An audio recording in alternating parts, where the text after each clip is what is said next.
Okay.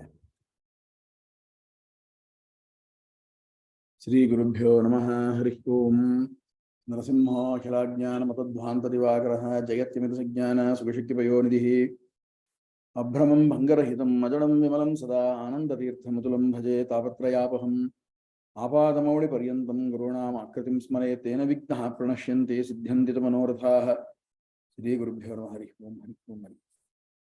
Okay, yesterday we were seeing this ontology, basically the Tattva classification, the classification of all the reals.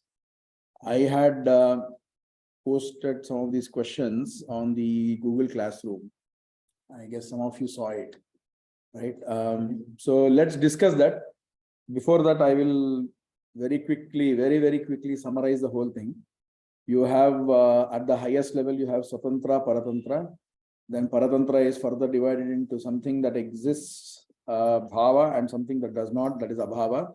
Abhava is again of three types: prior absence, posterior absence, and eternal absence. Then you have Bhava, two classes within the Bhava. Two classes are sentient beings and insentient, which is Chetana and Achetana.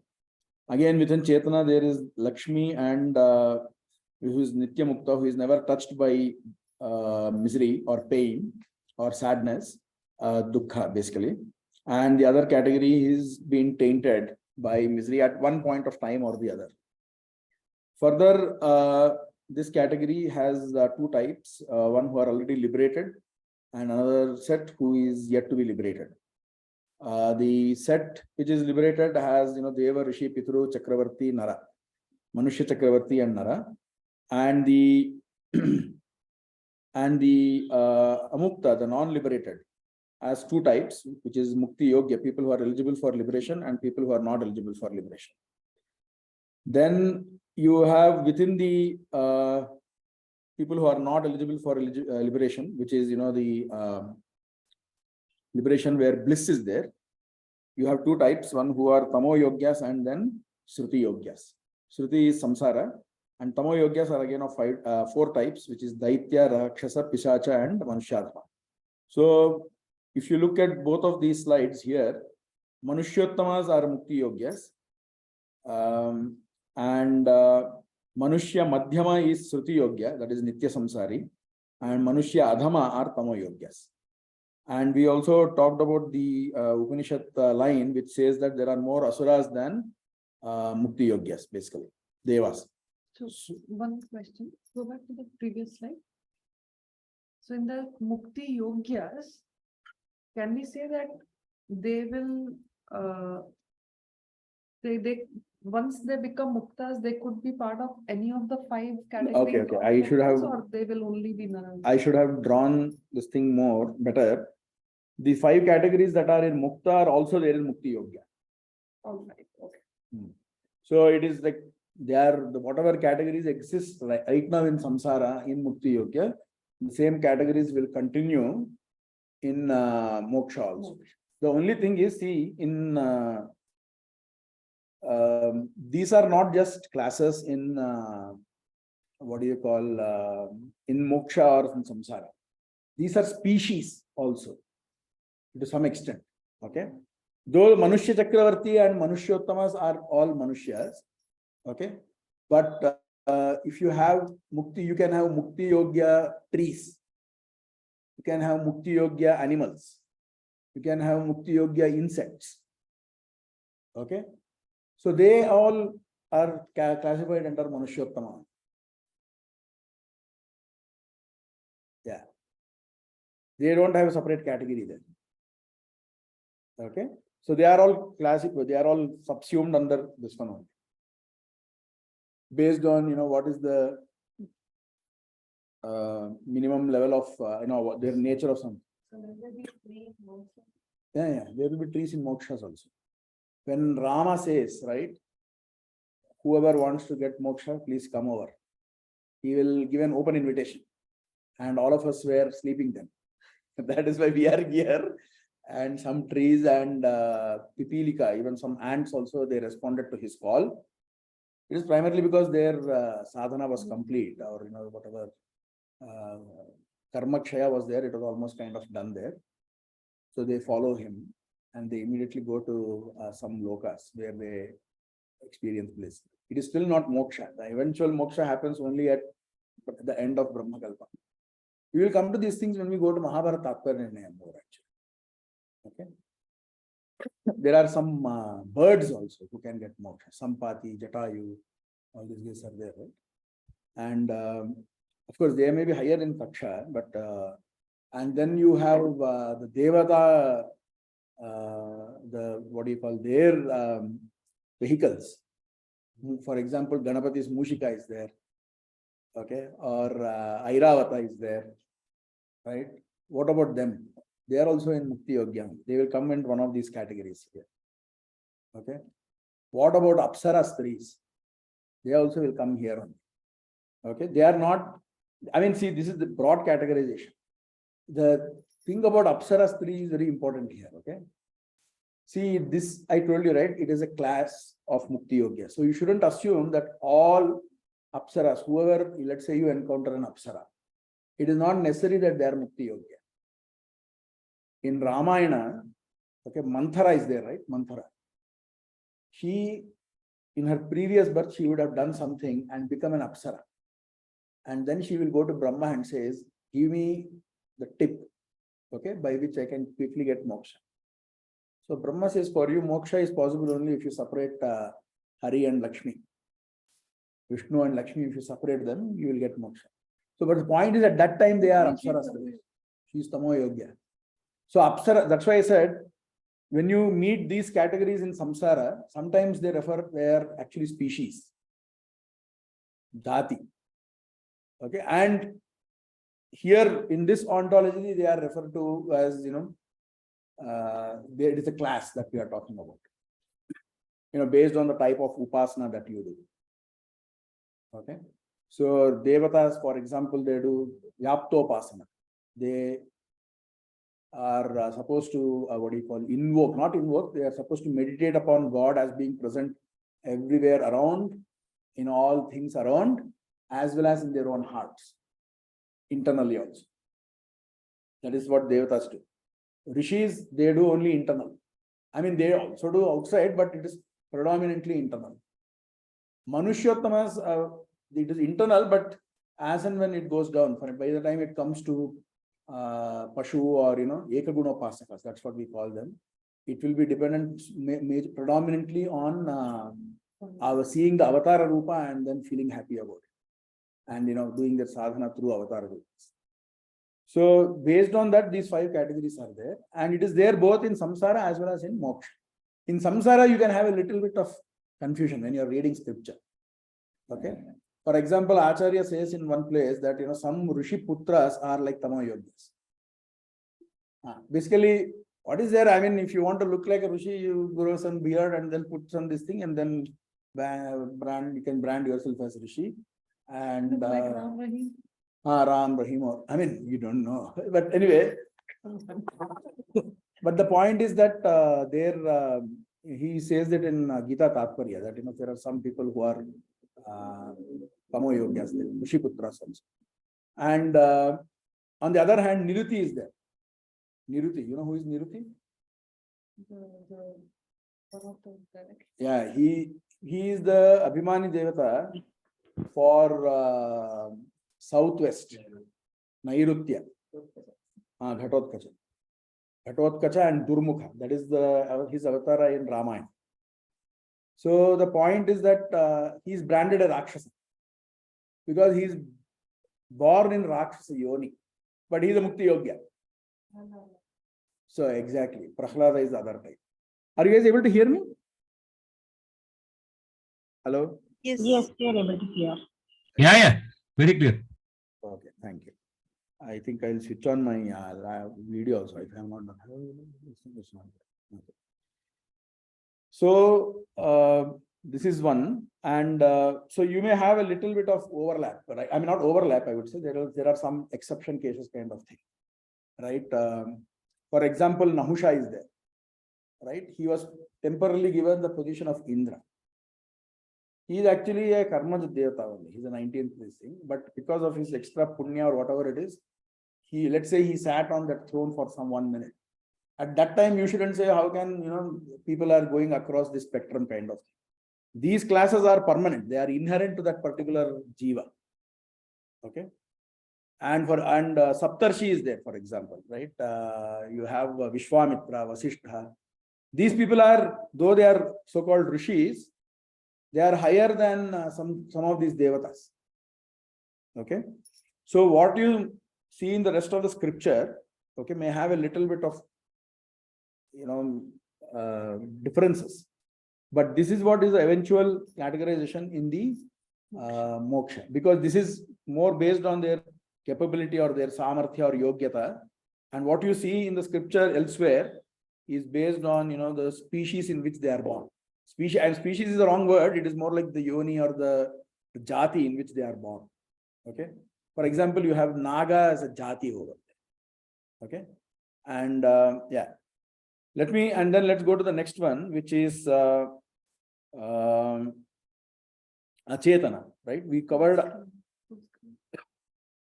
Achetana.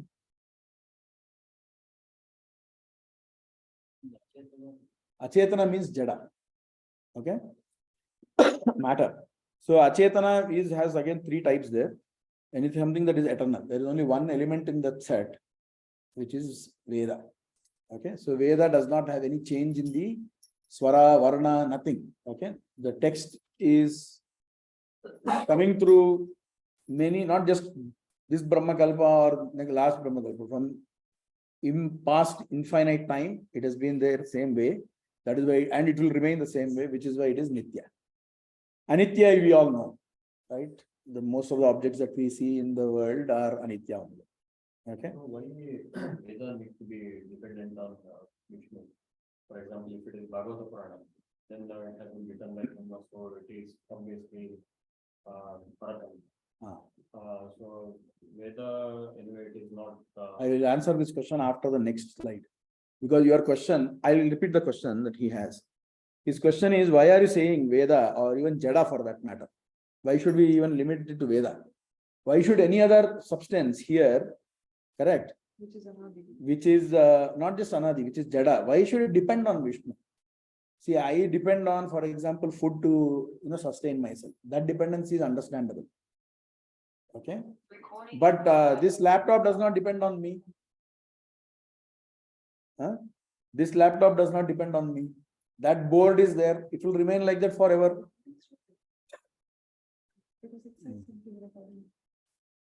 Oh, then recording stop agidangide. Okay.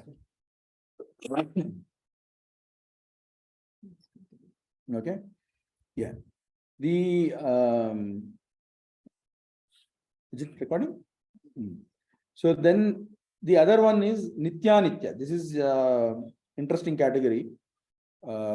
Basically, the entity is Nitya from one perspective and Anitya from another perspective. That is the broad reason, or why there are 3 of them like that. The question you need to ask is, there are, in fact, if you go deeper, Purana is Anitya in the sense of their meanings are eternal. The the words are non-eternal. So Janmadhyasya Yatanvaya, like I may say it in the Vishnu may say it in a different way in the next Brahmakalpa. Okay. We looked at Kala also. Time is eternal as a whole, but individual constituent parts, it is non-eternal. Every moment is passing by. Prakriti, again, the Mula Prakriti is eternal. It will remain. All of this is Prakriti. The matter will remain as is. But obviously you have the output of each, there are Prakriti transforms itself into something, which is all there in Anitya. The next one. Okay. And in the Anitya, Space, you have mentioned. So space is, what do you think? Where should space come?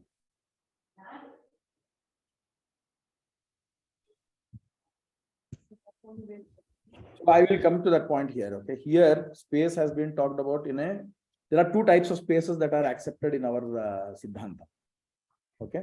The one is the Avyakrita Akasha. Okay. Avyakrita Akasha means Vyakrita means something that has been modified.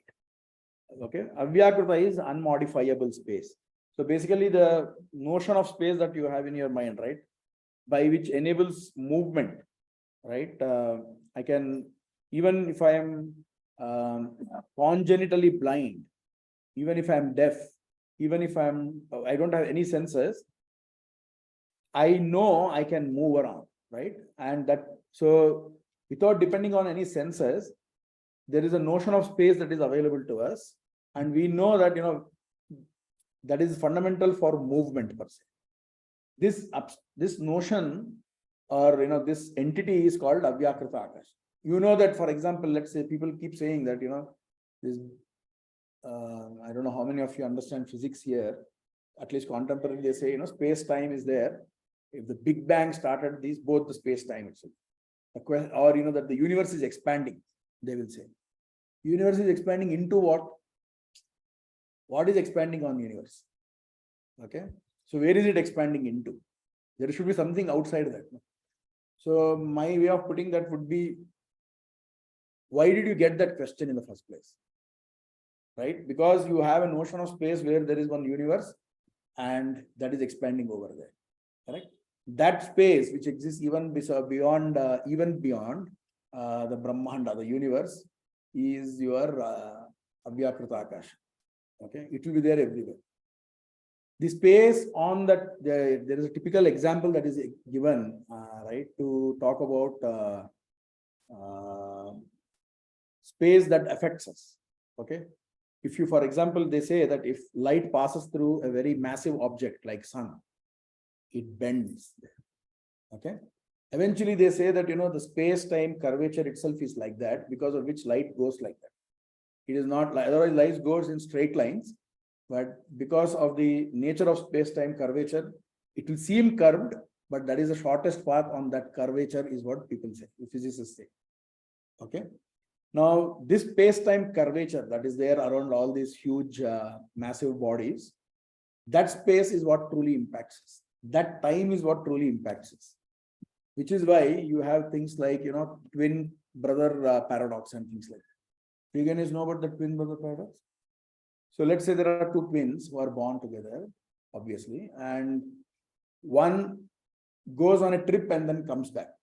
Okay, he has gone at almost light, speed of light. He has gone somewhere and come back. This guy, the other twin, he will be, let's say, 100 years old. The other twin may be just like, 10 days or 10 years or whatever time frame. He will be much younger to him, because time would have passed slowly to that person. So this notion of relative time, people think that, Einstein was the first person to give that thing. Okay. Interestingly, Einstein published his first paper called Special Theory of Relativity. It was in 1905. In the same year, F. Otto Schrader, he wrote his book on Introduction to Pancharatra Agama and Ahirbudnya Samhita, same year. And in that, in the preface, he writes this thing. Pancharatra Agama, people believed that there are two notions of time, something which affects us and something that does not. That is like, the universal time. Both happened in 1905 only. Okay, the point is that, so Avyakrita Akasha is a thing that is, everywhere kind of thing. But then there is a notion of space-time that impacts us. It is accepted in our Siddhanta also. So in our Siddhanta, we talk about a space being created. So there is a Bhuta Akasha. There is an Akasha where which gets created. Okay, that is called, but is not available to our perception. Okay, they say it is dark in color. Maybe that is dark matter. I mean, I do not know. Okay, but it is, they say it is Bhuta Akasha, Divya Drushti Gochara. Okay, and Indian health person, Asitantam. Neelam.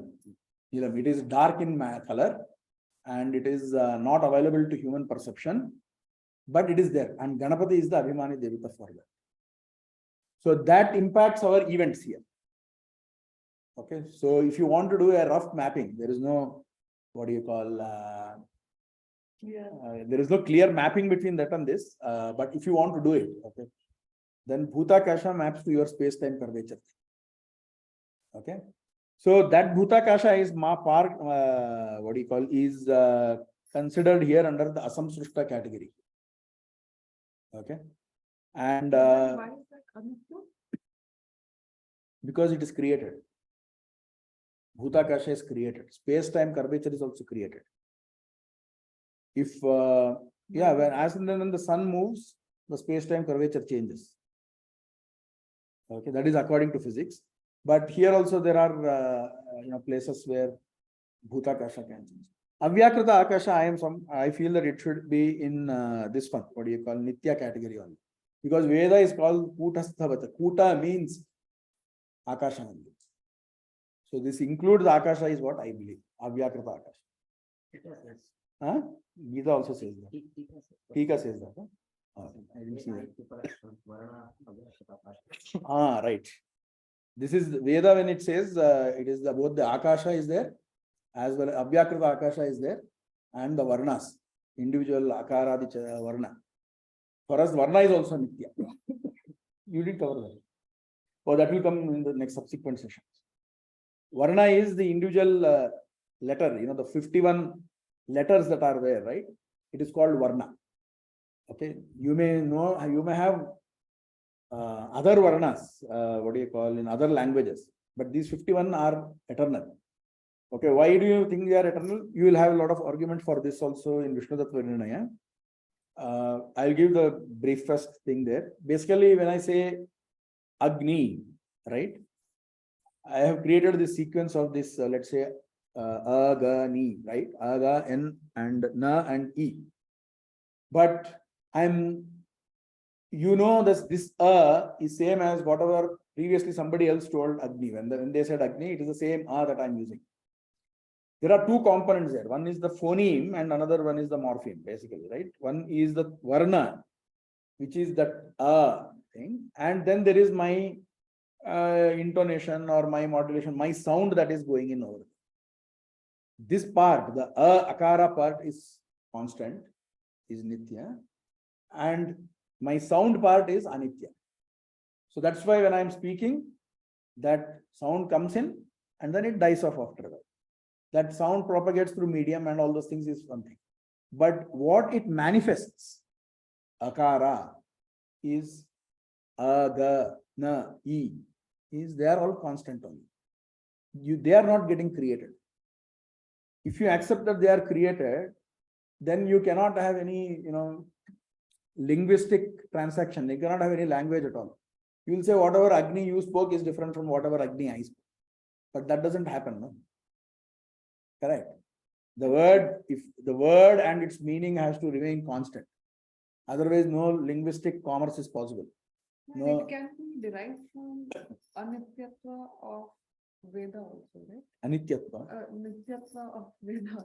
See, the point is, if you say Nityatva of Veda is the source from which you are deriving this, no. Then it means that only whatever words are there in Veda are Nitya is what you come to. What we are saying is that individual letters. So, for example, let me say something now. Okay, Agni Ushnaha, I am saying this. In this, whatever Agani I used, are they eternal or not eternal? Eternal. So it has nothing to do with Veda then, no? No, I mean, I'm saying proven through that. You are saying it implies that one. No, implies. We can look at it like that, but if you want to look for proof per se, but even without that, just by the fact of recognition that, I recognize this to be same as whatever somebody else or whatever I only told previously, that phoneme is constant. Okay. So what about other languages? Let's take Tamil, right? Tamil has there is, or even it is there in Malayalam also. Okay. They also use the same thing. And in I think Gujarati also they have one extra character, if I am not wrong. And if you go to not as in Tamil, but La is there in Marathi. No, that La is there in Sanskrit also. Sanskrit also, yes. That La is there in Sanskrit also. Tamil is R, L, and I mean. It's it's pronounced differently. If I'm not native Tamilian, I will have little difficulty. I tried quite a bit, but I think I am successful, but Tamilians don't agree with that. So that is actually, I mean, you can say there are two ways to look at it. You can say it is a mixture of some eternal, some other syllables over there in certain proportion. But or you can say that it is a new one, but it is not eternal. The eternality is known only through agama of these varnas. Okay, and in Pralaya, Vishnu, whatever Vishnu sees as existing, only that can be eternal, right? So Vishnu is seeing only Vedas. Vishnu sees Veda as existing even in Pralaya. And in fact, he is constantly and continuously he is reciting the Veda. Vaikuntasya khila Veda Udgiriyante Anisham Yataha. He is right now. He has recited all the infinite Veda right now. Even 1 second back, 1 second back. He's doing it. Even right now. Okay, and I mean that he doesn't have to preserve it like that. I mean, that is not the way to preserve it, but he does that. Because he's constantly teaching somebody else, maybe, But that is the nature of his way to he's doing that with the entire Veda. He does that even in Pralaya also. Okay. Now, so space and Varna and Veda are all in Nitya category. And Purana, Kala, Prakriti, they are all in Anitya, Nitya. They are, the way they are Nitya, Nitya is different for each of them. That's why they are not three members of one set. They are three classes within, they are three subclasses or subcategories within the Nitya, Nitya category. If you notice that. Okay. So what is it? Everything, all matter. Mula Prakriti is all Prakriti here. It's all Vedas together. They in their original root form, which is your Sattva, Rajas, Tamas. Not just that, actually, if you go to Bhuta Sukshmas and all those things are also in their original form, they are all eternal only. Indriyas in their some original form are eternal only. Okay. So, but then they are taken, let's say there is a huge pile of Prakriti, infinite. Prakriti is also infinite. So they take that, they as in Vishnu and his forms, take that and then create different evolutions. So it is more like this condensation or precipitation kind of process. So finally you have many avaranas of different tattvas, and finally what comes is Brahmanda. So these are not proper evolutes. So if you say, let me go out of this universe and then try to get 1 kg of Mahat Tattva, you'll not get that. Okay. So you will have these evolutes, and finally you have Brahmanda. Again, everything, all whatever is there in this observable universe is part of this Brahmanda. Okay. So this is what we had seen yesterday. Now we need to analyze a little more on each of these categories.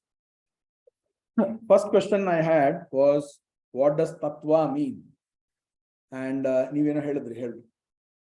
It has its own characteristics. Tattva means real here. Okay, it is not just some entity that we are talking about. So question is, how do you characterize reality? Real. Any question, any any thoughts on Understanding the thing as it is. No. We are not talking about Tattva Jnana. We are talking about Tattva means real. Swatantra Tattva. In this first slide that we saw there, Vishnu is a Swatantra Tattva, right? Yeah. That Tattva means real.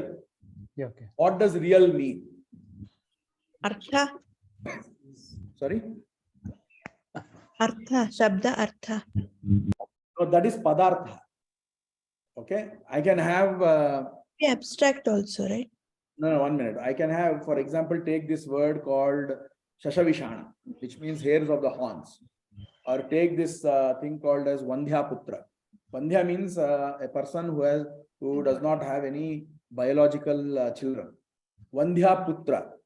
Take the word round, square, compound word. Okay. They all have meanings. But are they real? No. No. So question is, what is the characteristic of real? Okay, one which is true for all ages, past, present, and future. Oh, so see, you are making true. Okay, in your point, what do you mean by true, by the way?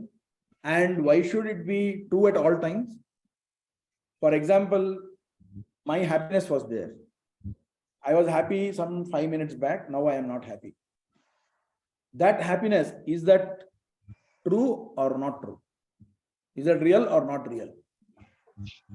That is It's not real. there True. now.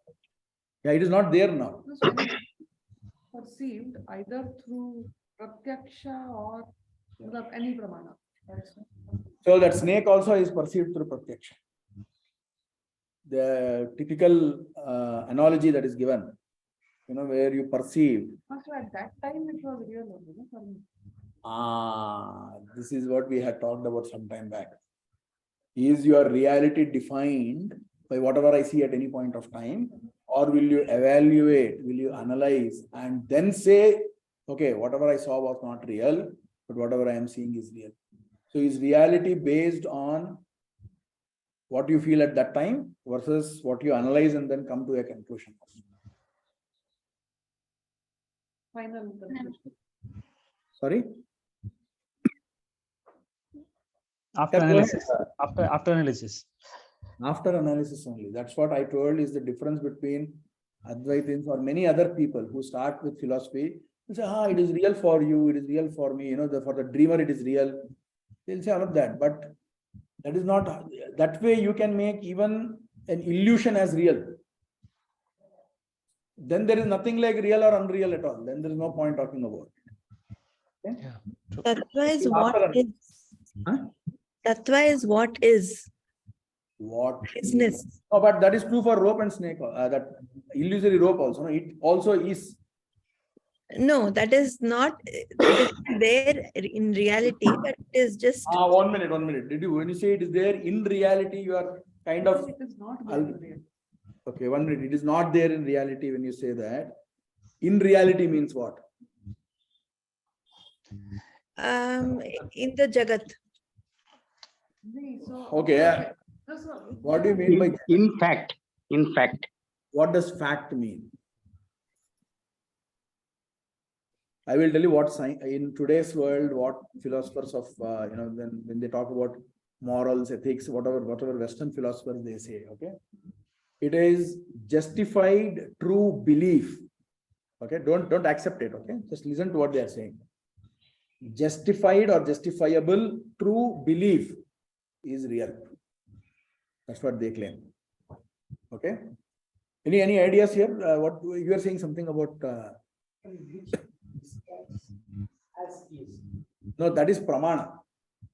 That which describes or which tells you an object as is pramana. My question is, what do you mean by real? See, for example, this laptop is real. This mat is real. I am real. You are real. On the other hand, if I say there is let's say we mistakenly see one hologram over here, and then after that it is switched off. We will say that one is never there, right? That is an illusion. That was unreal. So you have a notion of real and unreal in here. What I'm trying to seek from you people is what is the characteristic of real? What is the lakshana of real? What is the attribute that defines? Which is not mithya. Okay. I think you told this thing last time also. That is right, actually. Okay, so I will come to this thing. Tattvam is the way it has been defined here is anaropitam tattvam. Anything that is not superimposed. See, when I see a snake, right? Actually, it is a superimposed thing. I am seeing it superimposed on a rope. When I am seeing a mirage, right, in the desert, the water is superimposed on those air layers, right? So that is also superimposed. So basically anything that is an object of valid knowledge, I'm not talking about anything that comes pramana here. Pramana's object, whatever is its subject, vishaya, is tattva. Okay. Another way to look at it is anything that has relation to space and time, okay, even for some space and some time. See, I have relation to the space and time. That's why I am real. The rope and snake thing, okay, the rope what is real. The snake, it does not have any what do you call Relation. it does not have any relation to any space or time. Okay, therefore it is unreal. Okay, that is one way to look at it. Another way, what Nayayikas, right, the Nyaya school, they basically emphasized a lot on this. Tattvam has the quality of being artha kriya kari. Okay, that which can effectuate and what do you call a utility, or basically that can be which can be effective, that can produce a benefit, is what do you call artha kriya kari. So if I take real water and try to drink it, okay, my thirst is quenched. There is real, what do you call, benefit coming out of that one. On the other hand, if I take the water in the mirage, first of all, I cannot drink it itself. And even if I drink it, it will not quench my thirst. Yeah. So, but that is why it is unreal. That is. No. So 1 minute. Poisonous water will. Yeah, but it has quenched my thirst. No. That is a question that everybody gets there. What about the water I drink in my dreams? It is unreal only, no? But it is still quenched my thirst. Of my dream self. So that is the point. That is dream self. Correct. It is of my whatever cell, whatever body is watching this dream, which is the sukshma, right? That if it has thirst, that thirst is quenched by the water that we drink in dreams. But if let's say I have slept thirsty, thirsty, and I dream something where I have water. When I wake up, I am still thirsty only. Okay. So there are these different ways, but here Jayatirthar, he says Tattvam is anaropita. Okay. And in other debates, for example, Advaitins, they define real means abhadhyam, that which is not correctable is that. Okay. Abhadhyam means that which is not correctable. See the rope, take the thing of rope and snake. The snake cognition can get corrected. So there is a possibility of correction over there. In fact, this is how you can identify real and an illusion. Illusion is that where there is a correction. Illusion is that where there is a correction. Okay. Otherwise, there is no correction unless it is produced by an upadhi, like your sky color. Sky is blue or sky is spherical. These cognitions, these perceptions are illusions. Why? Because they are produced by a certain other factor coming in over there. Okay, the nature of earth or whatever, the geometry of earth, or the way light moves and reacts, and how our brain interprets. All those things put together, you will say, okay, the sky is spherical. But you know that sky is not spherical, it is infinite. Space is infinite. Right? So this is sopadhika brahma. Or when I put a rod in a bucket of water, it will appear bent over. You know that the rod is straight. Okay? But it has still appeared bent because of presence of a factor called water. Okay. So when such factor is not there, okay. So this is how you will distinguish between illusion and non-illusion. Okay. After analysis also, if you do not find any correction happening, you will say it is not an illusion. Fair point, fair position. Does everybody think like that? That is an important point for us to answer some of these modern questions. Have you guys heard about Roger Penrose? You heard about it? So what he did was he basically took some person and stimulated that person's brain's nodes. Okay. And then they started feeling, oh, now I am in the beach and there is a strong breeze coming towards me.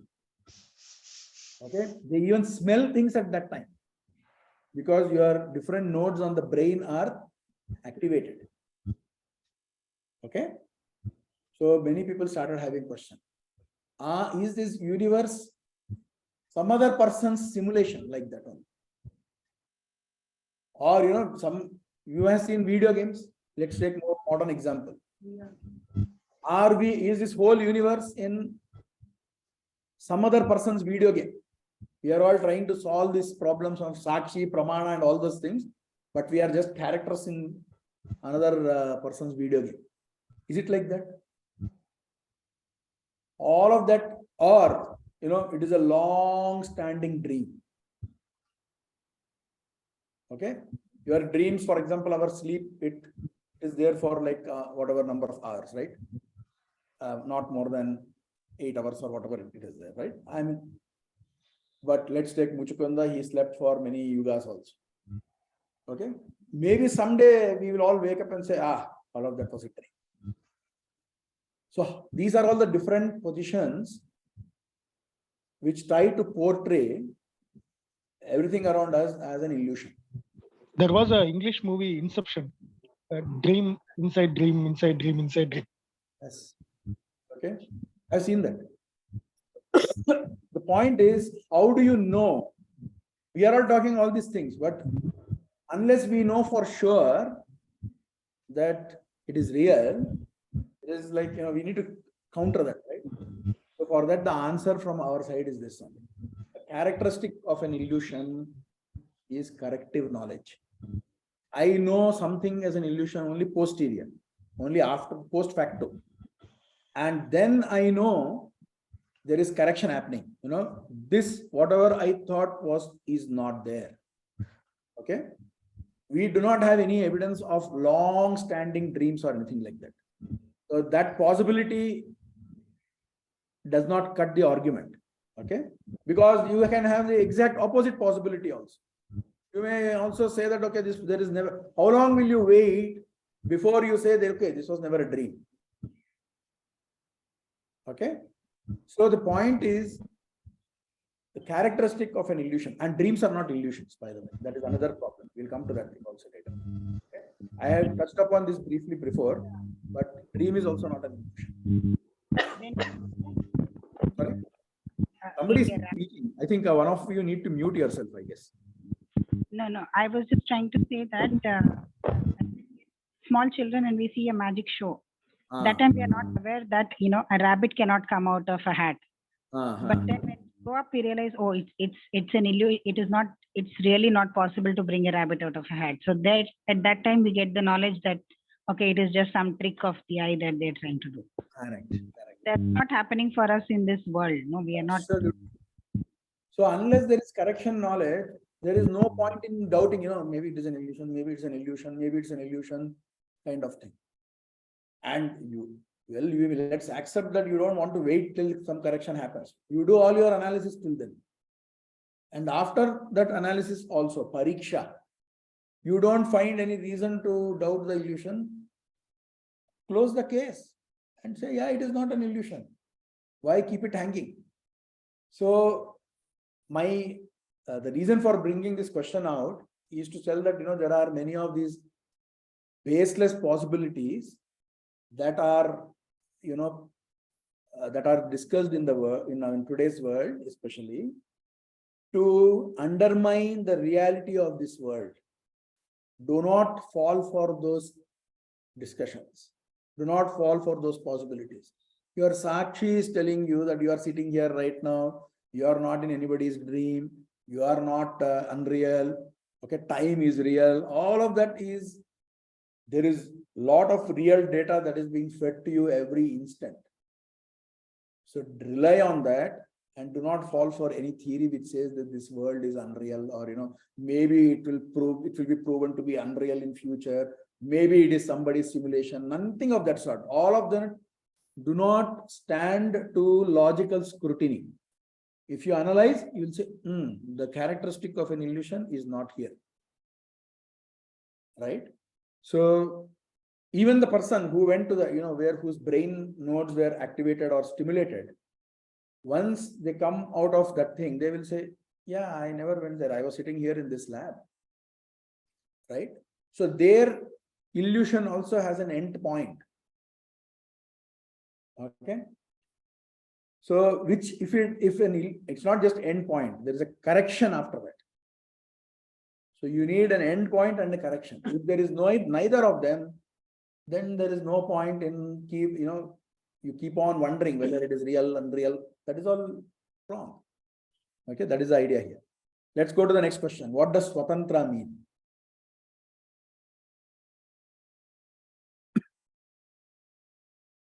Any takers? Hey.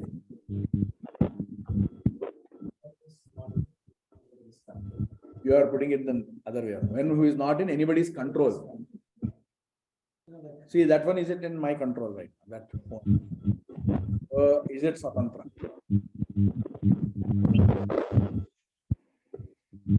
Take what do you call moon? Is moon under time? Absolute self-dependent. Absolutely. Absolute self-dependent. Absolute self-dependent. Okay. For example, let's say I am thirsty or what it is. I take water and I drink and without asking anybody, and my thirst is quenched. Does that qualify me for being Swatantra? Again, you're depending on the water there. Sorry? Again, you're depending on the water there.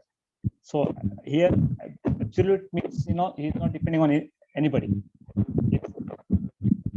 I'm hearing a lot of static, but not able to hear what you're saying. Is it better now? Actually, it is not from you. It's basically, I think, whenever Santosh is switching on his mic is when I'm seeing that static. Is it? Now the static is gone. Oh, okay. Can we say Swatantra means absolute independence, complete ownership and control over everything? No, my question, madam, was, what does it mean? No, having control and complete ownership of everything, and knowing that the person has complete ownership of everything and awareness of that. Okay, so let me, any other attempts here? Free will always. Being able to act at our own will. I mean, none of us can do that except Paramatma. Why I raised my hand? I wanted to raise my hand. I raised my hand. It should be at all time, at all place. So tell me why should that? Why are you putting that extra condition? Because let's define it in a nice way, no? Let's define Swatantra as an entity where, whenever whoever wants to raise their hand, they are able to raise their hand. Let's define it like that. So all of us will become Swatantra. Do you agree with that?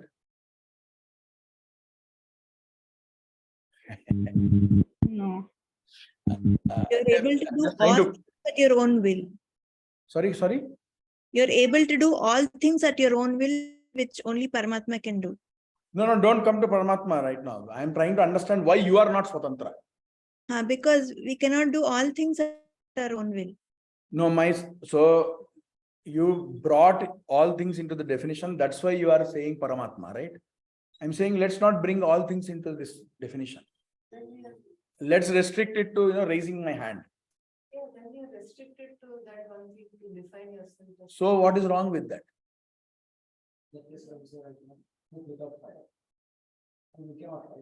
So 1 minute, let me come answer this question. Look at what is that we are trying to do here. We are trying to classify everything in this universe. Okay? So that we understand Vishnu's position or Parabrahma's position and ours. So we are looking at Swatantra across everything. So you need to define things in such a manner. You need to look at attributes in such a manner which helps you create an efficient ontology or an effective ontology.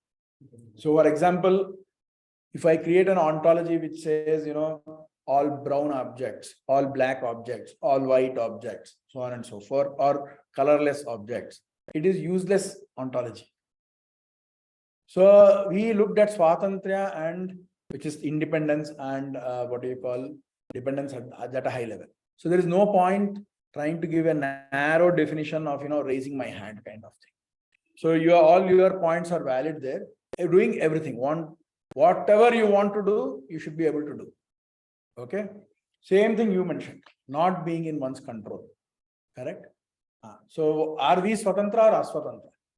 Or are we half Swatantra? Or are we partially Swatantra?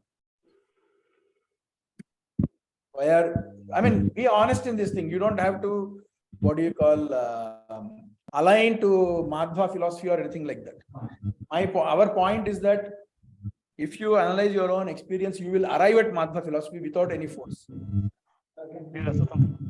Huh? Sorry? We are Aswatantra. Why?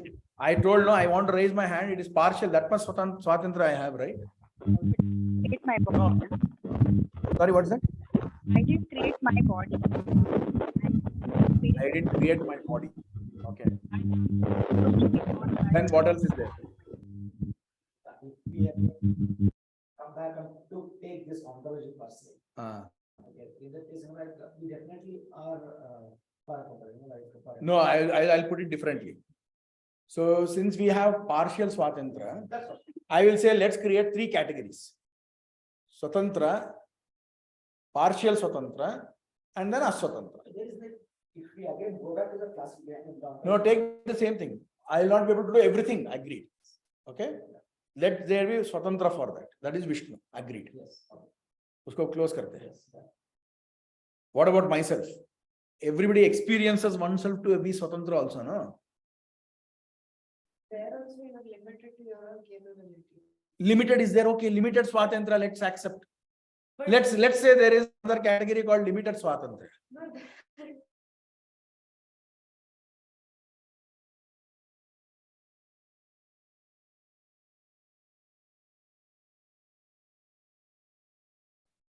Why can't I accept? Can anybody here has an idea?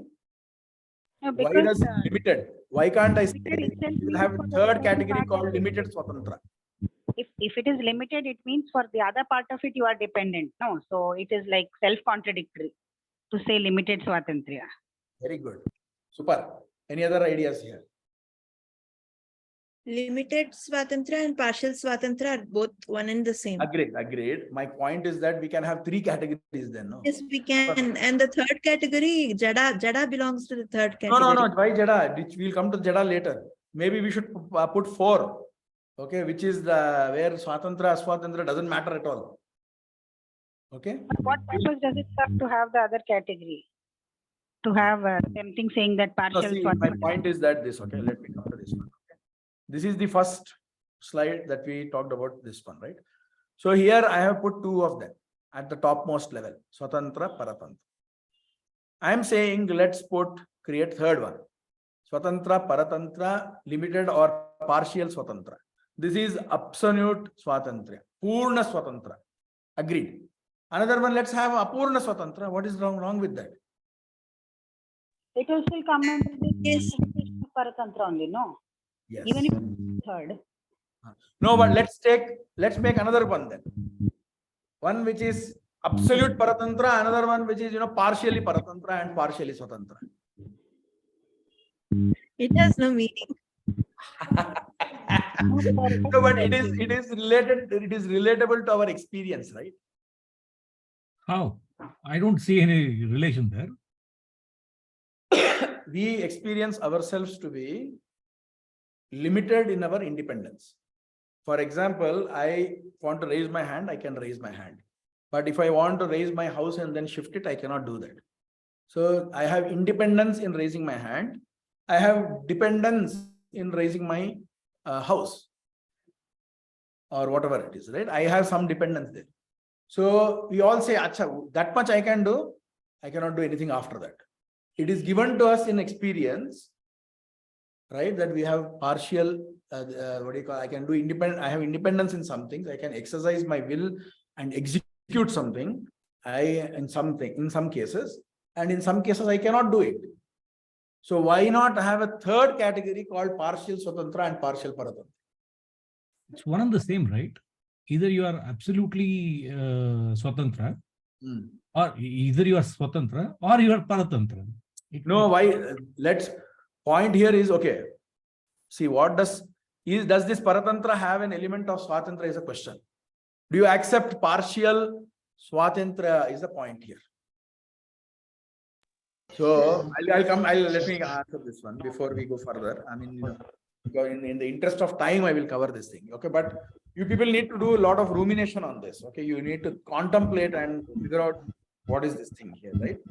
Because this is a very, very important and it is core principle of our Siddhanta. There cannot be the possibility, as some of you told, okay, there cannot be the possibility of limited or partial Swatantriya. It is logically flawed like round square. Okay, it is a logical impossibility. We will come to our experience later. Okay, raising my hand, I can do this thing and all that. Let me define Swatantra here. Okay, the way it has been defined in Srimad Jayatirtha's Tika. It is important. Okay, there are.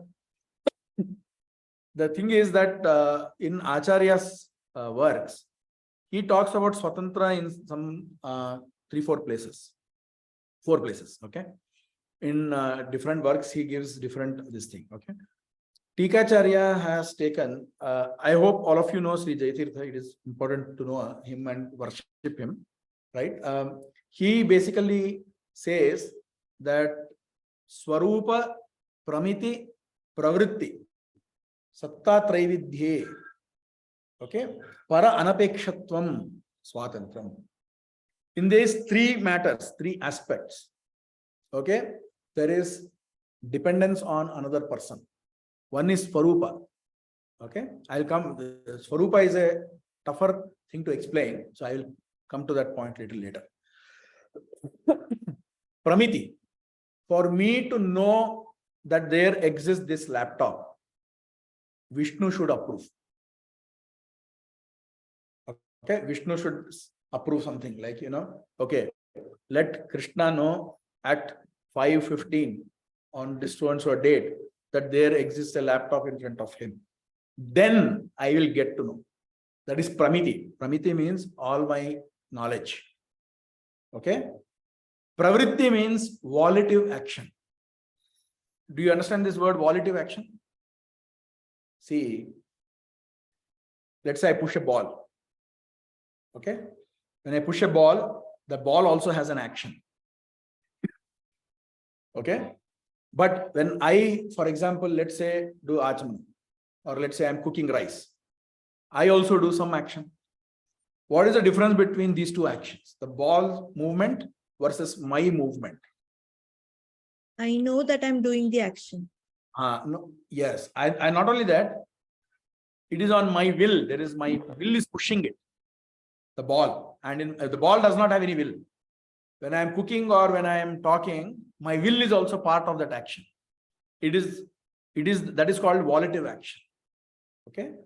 So if any action, how basically from this particular entity, if it has to depend on another person's approval, then it is, what do you call, Paratantra. Okay. So all my Swarupa. Swarupa means for me to merely exist, Vishnu should say, okay, let this guy exist. That is like saying you're in a video. No, why? I have my existence. I have my reality. I'm not unreal. How do we know whether we are getting approval from Vishnu? Very good question. We'll come to that question. Give me a little bit. Let's sync this definition first of all. So, I'll repeat the question. But let's sink in this definition first. So there are three ways in which an object manifests itself. Okay. If it is Chetana, right, it manifests through its Pramiti, Pravritti. If Pramiti means its knowledge, the capability to know, and Pravritti means volitive action, and everything else also to be there, their essence is there. So these are the three types of manifestation of, or an object's presence being there. Okay, and if an object is there, yeah, its Swarupa is there, or it is doing something, it is knowing something, okay, or it is doing something. So it is called Satta Traividya. In our case, in the Dvaitin, Satta Traividya is different from the Advaitin Satta Traividya. That's why I had to unnecessarily use this term. Otherwise, look at it like this. For an object's mere presence to be there, if it depends on another being's approval, it is Paratantra. So the claim here, okay, or the dictum here, the theory here is that only Vishnu does not depend on anything for these three things. Okay, para apeksham, para sapeksham, para anapeksham. If it depends on another this thing, it needs somebody else's approval, then it is Paratantra. If it does not, it is Swatantra. This is the first characteristic that you need to know. Okay. The point is, the question, his question was, how do you know we are getting that approval? Okay. I can say, very simply put, okay, that the fact that I am existing now means I have his approval. Okay. The fact that I was there 5 minutes back, I was moving my hands, means my pravritti had his approval, or even now. Okay. So post facto analysis is straightforward. But how do you know? Why do you have to bring in this factor of approval and all that? Let's go back to my question. Why can't I say that, I naturally have this independence, little bit, and not this? Because it is a logical flaw. Why? Because this is how I am defining independence here. This is ontological independence. Okay, wherein if this person, Vishnu, if he approves, that other object remains. Otherwise, it is not there. We are not talking about just lifting my hands. Okay, but for lifting my hand, do I depend on Vishnu or not? The answer is yes. On what basis do we know? That is my next question that we had there. Okay, I'll come to this point there, but the simplest answer is Agama. For example, Bhagavata says, okay, Dravyam karmacha kalascha svabhavo jiva yevacha yad anugrahatas santi na santi yadupekshaya dravya karma kala svabhava jiva. Jiva and jiva svabhava are same only, but any essence of anything across the board, yad anugrahatas santi, because of whose anugraha it remains, they are there. Nasanti yadupekshaya. If he does upeksha, if he ignores, if he does not approve, nasanti. So right now, a pot is not there because he does not have any approval for that. Here, in between me and this laptop. It is like that. So that is the level of Agama tells me this. It's not just Bhagavata Purana. It is there in across the Vedic literature. It is there. Sarvasya Vashi, Karmadhyakshaha. There are many Shrutis which talk about this. Okay. So this is known through Agama. Let me go to the next question, which is more important. How is Swatantratva known? What I mean by that is, how do I know so and so person is Swatantra and so person is Aswatantra? Want to take any guess? So what I'm asking is, what is the pramana by which I will be able to recognize Swatantratva in one person. So We it's know like, huh? Sorry? We know we are Aswatantra. Very good. There must be somebody who is Swatantra. Ah, Is very good, very good, sure very it good. is correct. So we know we are Aswatantra. So why should there be one Swatantra?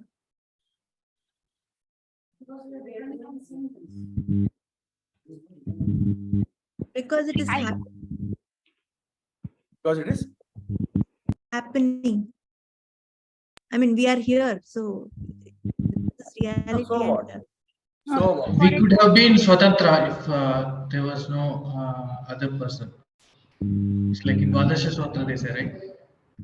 No, so I will tell the whole this thing. So in fact, I told about limited thing or not limited this thing. That whatever he just referred in Dvadash Stotra, it is an important argument that Acharya gives. It is repeated here also in this one. If I were even limited independent, forget lifting my hand and being this thing. I should be happy here. No? Because I'm not, I see, lifting my hand or lifting my house, let's say, is a function of my strength. Okay? It is not a function of my independence. If I put it like that. Okay? If I put my function of, I should be happy, right, by default. And that to continuously. See, all these things are external. But happiness is internal. I should have control on at least that much, no? Why am I not continuously happy? No, it is internal. Then what are you Swatantra on them? If you cannot control your own happiness, then I mean there is no point talking about what you call independence in, maybe cooking somewhere else, lifting hands. Other factors are playing the role in our happiness or sadness. Like maybe if I don't have money, I feel sad.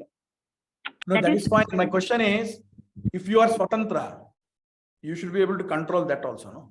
Correct. Because it is internal. Getting money from somebody else needs, Shakti, it needs energy or, whatever. That is a different thing. But if you are Swatantra, you should keep feeling happy all the time. Kathamevatu nitya sukham na bhavet. That is a word, a phrase that Acharya uses. So if you have nitya sukha is not there, it means you are not Swatantra. Not even little bit. Not only that, in one of the Upanishads, and even why in our own experience, when I am in fever, I cannot raise my hand also then. Correct? And when I don't want to raise my hand also, I will raise sometimes. In fever, when I am like in deep fever, my family must have seen this thing, right? We are making all sorts of noises then. I don't want to make those noises. Right? So I am doing things that when I do not want to do, I cannot do things that I want to. What else is a proof of this one? So in fact, if Swatantra, if the capability to raise my hand was intrinsic or innate, it can never be punctured. It can never be blocked. So there can never exist a time when I am not able to raise my hand. But that is not right. Our experience also tells us that you cannot raise your hand whenever you want to. So instead of saying, I get Paratantra at times, it is better to say I am not Swatantra at all. I get some, Shakti or whatever it is to do certain things. Without asking. Only difference is whether I don't ask for, hey, God give me this power or whatever it is, but he still gives. That doesn't mean it is mine. Okay? Can we state it like that there are seemingly different degrees of dependence? That is, I will come to that thing. I had put this thing in the what do you call in the question. Can there be degrees of Swatantra? I'll come to that point. Okay. First, let's answer this third question. Okay, which he already answered. He said it is told by Agama. I put this question here for a different reason. Okay. I mean, you guys tell me if I am overshooting the time. Oh, I already have. Okay. I will quickly finish this one now, okay? And we'll continue this one in the next one also, because this is core to the subject here. There are many Madhvas who have wrong idea about this one itself. Okay? That is the reason why I'm going to spend some time on this. So, what we are trying to say is, let's say I meet one new person. Okay? That person claims I am Swatantra. Do I believe him or not? And no. Okay. All of you think no? That guy now comes in 4 hands, blue color. He puts on one kirita and he has a Garuda also standing there. And he says, I am Swatantra. Will you believe that? Right? How do you know it is paint? Avatara thodi hai. That is not avatara. He comes in. No, that is possible in Kali Yuga. He can come and stand. He can manifest. If we see him, we will know. No, that is something internally. We will know difference between an actor standing in front of us with paint and thing and. No, let's say he's not paint, madam. I mean, let's say it's not paint. He's just standing there, okay? And he claims that he is Swatantra. I'll give you the other problem. The more important side is, how do you know another person is Aswatantra? You are Aswatantra, you know. I know I am Aswatantra because of my own absence of Nitya Sukha, eternal happiness. It is given to my experience every instant. So I know it, agreed. How do I know this person here is not Swatantra? That is a true question. How do I know? I mean, how do you know, for example, that I am a Swatantra?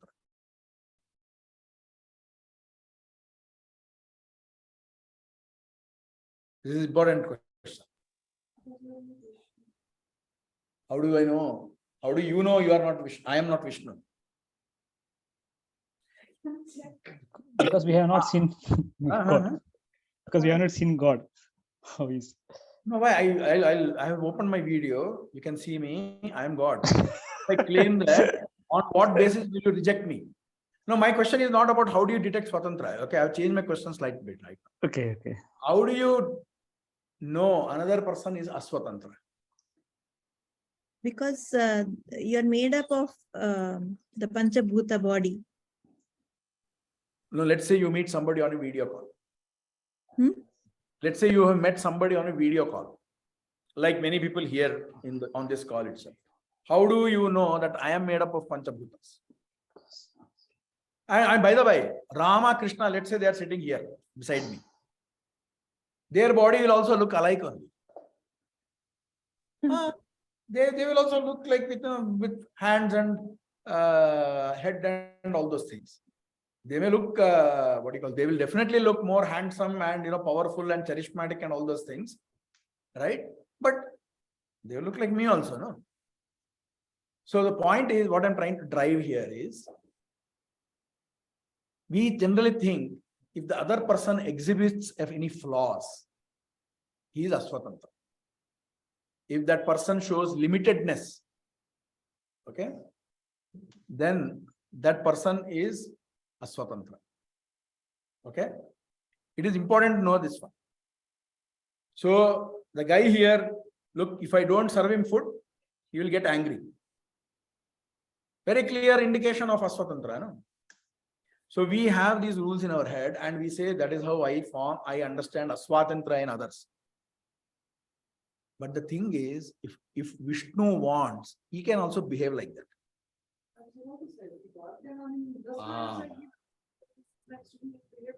Yes, that is the point. In fact, I don't know how many people have read this brief history of time, right, from Stephen Hawking.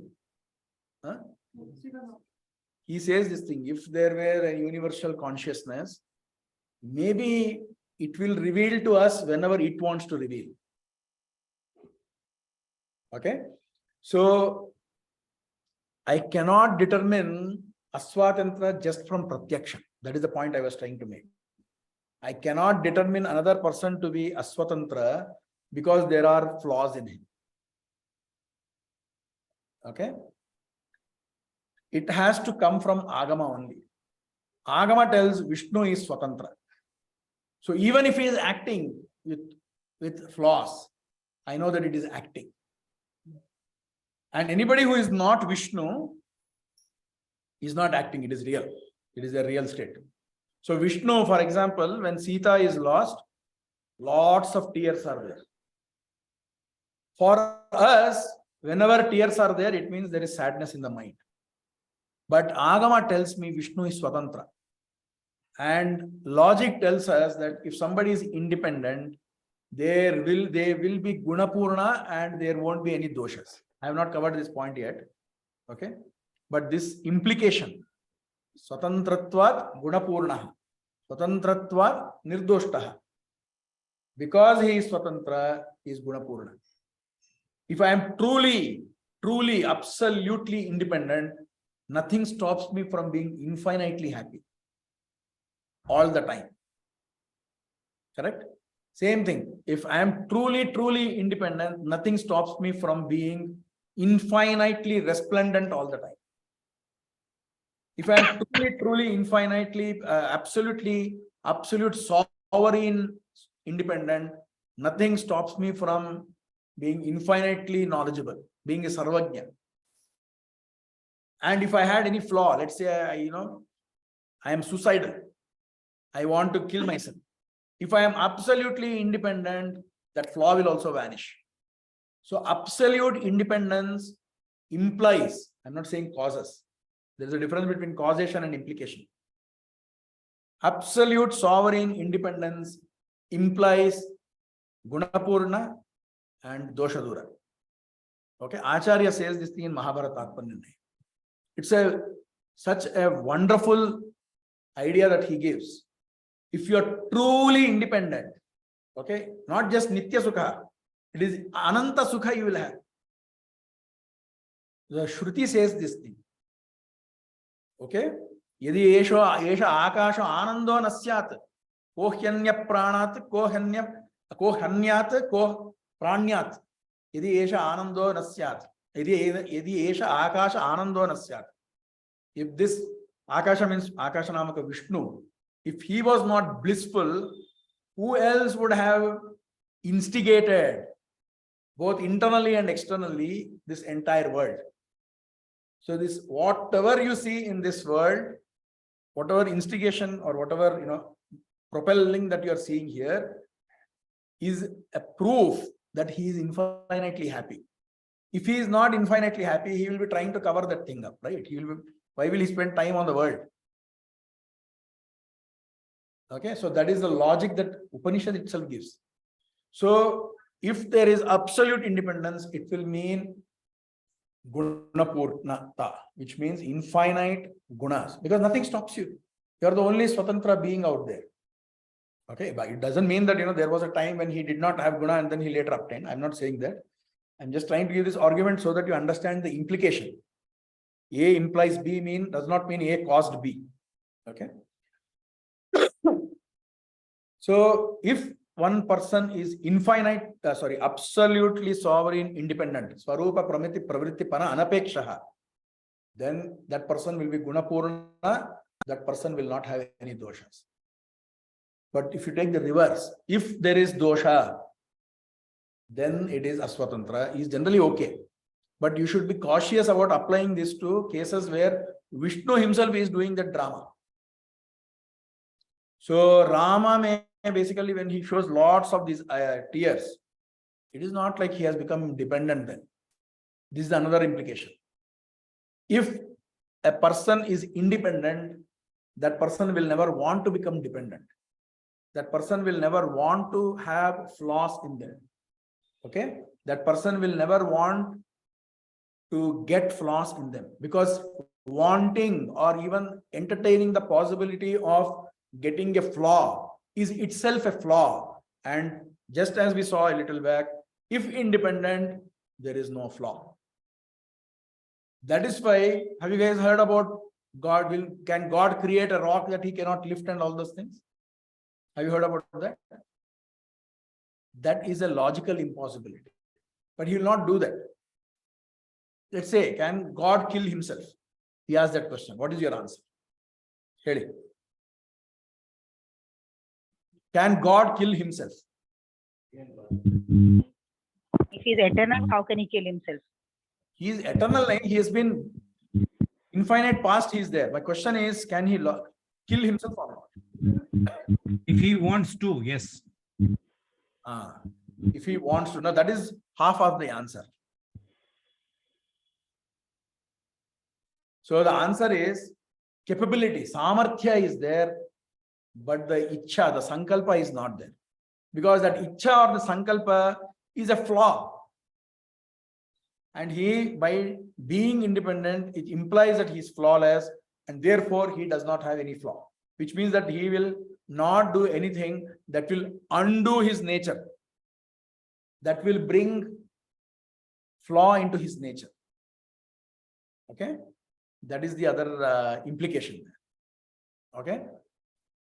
So we saw many things today about Swatantra. Okay, there are many more things. We will go talk about them. We will summarize these things in the...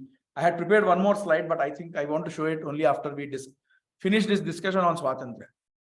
Especially about this partial Swatantra, degrees of Swatantra, and amongst Madhvas, right, we have this thing about Datta Swatantra. Have you guys heard about that? Yes. Thank you for introducing. So people who come from the Dasa background, right, especially when they read Harikatamrasara and all those things, they get in this funda of Datta Swatantra. Unless you see that concept in the light of Tattvasamkhyana or Acharya's works, it is very, very likely to have a wrong notion about what Datta Swatantra means. Okay, what the term means, given independence. He has given us some independence. Okay, that also is a logical impossibility. So it is, as the term is understood, it is wrongly understood. Okay, so we will correct all of that. I will have to stop it here. We have gone much ahead of our time. So let me pause here and look at the... I'm not able to see the chat previews. One minute. I need to look at the chat. I don't know why I'm not seeing it. There. I can read it. The independent thing is not as apt as the word self-reliance to describe Swatantra. Yeah, I mean, self-reliance also is not correct that way. Okay, self-reliance, self-sustaining, all these things. I mean, you need to understand the concept. When you understand the concept, Swarupa, Pramiti, Pravritti. These are the 3 points, right? For my very essence. There is one point that we missed. Is there any example that you guys think of where A is dependent on B for essence? Essence. Swarupa. Yeah, we are dependent on you for the knowledge on Madhva Vedanta, right? No, that is only for knowledge, not for essence. Not for Swarupa. Essence. Can we say that No, it is independent. a flower is dependent on the bee, because unless the bee pollinates it, it will not blossom and give out the nectar, which is inherent there in the... But once the bee has done its job, it is not dependent. No? No. So we are not talking about this. Continuous. It's independent. So in general, it is little difficult to show an illustration, show an analogy where of this absolute, what do you call, Swarupa level dependence. Okay, there is only one which is there. Okay, I mean, but you should nahi drishtante sarva samam. Okay, this is the general idea. When you give a given illustration, not all points should be taken as points of the illustration. If you take a mirror and then let's say my reflection in that mirror, my reflection is absolutely dependent on me even for its own essence. For the time being, consider that as another being or another entity over there. It is absolutely dependent on me at all times for its very essence. Only if I say like this, it will also say like this. That is the nearest example that comes. It is also little flawed. We will, what do you call, we have to take it on the face of the Agama only. Agama says, right, Yadanugrahata santi nasanti yadupekshaya. This shloka comes twice in Bhagavata. Okay. All right. We will meet next week then. We will, Pradyumna, you, right. All right. Okay. So the question is, if X is Anadi Nitya, then X is flawless. Is that the rule that we are going after? That is Pradyumna's question. And our counter logic to that was, if that was the case, then even Tamasika Jivas, right, Tamo Yogyas are also Anadinitya. All Jivas are Anadinitya. Therefore, they also should have been flawless. Okay? That is the reason why we determine Veda's flawlessness from Apaurushayatva and not from Anadinityatva. Pradyumna, got it? Yes, yeah, got it. But is there that like there is an assumption, right? There can be even Vedas, they can Swarupataha, they can be like wrong, right? Like how Tamo Jivas are some Swarupataha wrong. Well, beautiful, beautiful. I will explain Anadinitya. Adi means beginning. Anadi means beginningless. Nitya means eternal. Basically, it means, Ananta, Anadi, Ananta, which means beginningless and endless, which means eternal. It will always be there. That is the meaning of the word Anadinitya. So the question is, because Veda is Anadinitya, it is Apaurushaya. And because it is Apaurushaya, it is Pramanika. If this is the logic you are using, the same logic can be applied to Tamasika Jivas, who are also Anadinitya. Therefore, they are, valid, or they are Pramanika, is what we can say. That is his question. The answer to that is, see, if X is Anadinitya, then X is, Pramana. That is not the logic we are using. We are using the logic that if X is Anadinitya and an instrument of knowledge, okay, then X is flawless. Okay. Why? Because look at the counter negative, or the Pratiyogi, or the counter side of it, right? If X is X has a source of knowledge, then if X is an instrument of knowledge, and then there arises the possibility of flaws being there when that instrument of knowledge is operating. Okay. So when my eyes are seeing this laptop, if I am jaundiced, okay, if I'm not, by default, it will give me the right knowledge.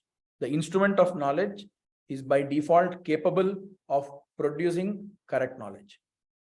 But when flaws come in, I will show you another text, this one, okay? When flaws come in, then the same instrument of knowledge can lead to incorrect knowledge. So this is the modus operandi. If there is an instrument of knowledge, it produces default correct knowledge. If there is a flaw that is coming in, then it leads to erroneous knowledge. Now, when you say that a particular instrument of knowledge is Anadi, okay, then what happens is that the flaw coming in cannot happen.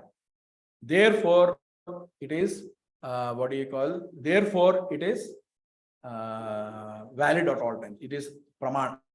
Therefore, it is Pramana. Therefore, it is flawless. Okay. So this rule, if Anadinitya, then flawless, it applies only to instruments of knowledge. So you may question further. You have understood so far, right? Yeah, got it. Yeah. The next question would be, how do you know that instrument of knowledge will give rise only when there is some external influence? Why can't it by default produce wrong knowledge? That is the question of Pramanya Sutasva, and there also there is an issue. If this is the position you accept, it will lead to infinite regress. It will lead to anavastha. It means that you will have to keep questioning every instruments of knowledge operation, and you will